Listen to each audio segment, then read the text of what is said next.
Okay, question number 3. Of 128 adults selected randomly from one town, so our sample size is 128 adults, it is found that 33 of them smoke.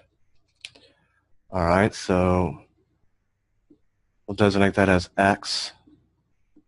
33 of them smoke. Construct a 99% confidence interval for the true percentage of all adults in the town that smoke.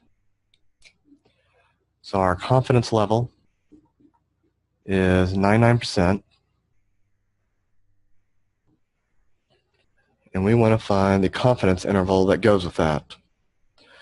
Confidence interval is going to equal p hat minus our margin of error to p hat plus a margin of error. Now we know it's a proportion problem because they're talking about the percentage of adults in town that smoke and the interval for a percentage. So a percentage is a proportion. They don't tell us anything about the average or the mean, so we know that it's not going to be having anything to do with X bar or the sample average. They're giving us a proportion. They give us the number of smokers within the sample to work out a proportion from. So in this case, p hat is going to equal the actual number of smokers within the sample divided by the number of people within your sample. So let me just generalize that first. Our p hat is equal to x over n, which is equal to 33 over 128, which we can go ahead and evaluate. 0.2578 rounded to 4 decimal places. Our margin of error is going to equal our critical value times the square root of p hat times q hat divided by n. And q hat is just 1 minus p hat. So this is the same thing as square root of p hat times 1 minus p hat divided by n, which we can somewhat simplify to the square root of p hat times 1 just equals p hat. Then we're going to subtract p hat times p hat, which is p hat squared. And that difference is divided by n, all within the square root.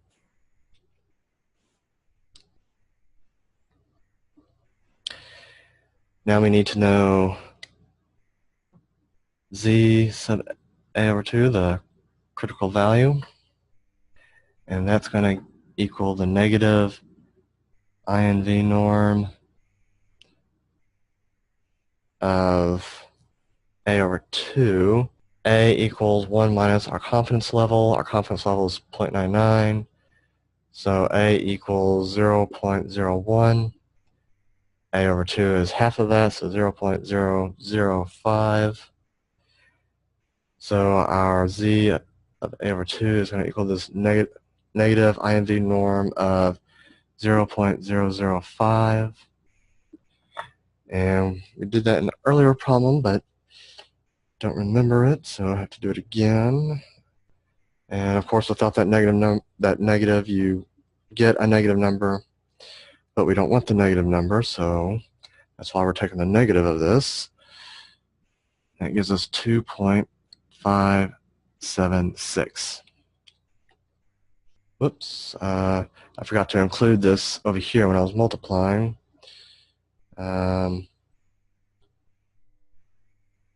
So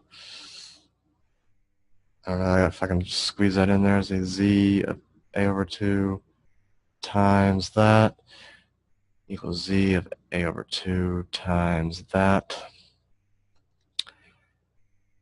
So now we're looking for e right now, so we need to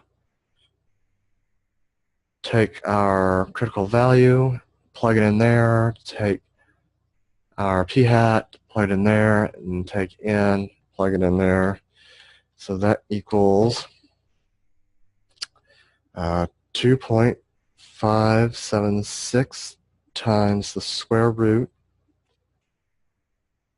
of 0.2578 subtract 0.2578 squared.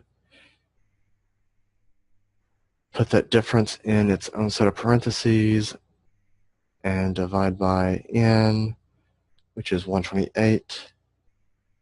And then close the square root with another parentheses, and that gives you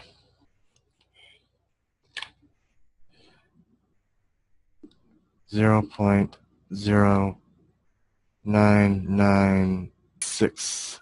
I guess we'll stop there. Well, we'll add one more, put it 0. It's actually 596, but when you round up, it'll give you 60. Now we go back to our confidence interval. This equals our p hat of, well, 0. Let's just put that in the calculator right now. 0.2578 subtract 0.09960. That comes out 0.1582. And then the second number is going to be 0.2578 plus 0.0996. And that is 0.3574. And then if we want to convert these to percents, that's 15.82%. That's 35.74%.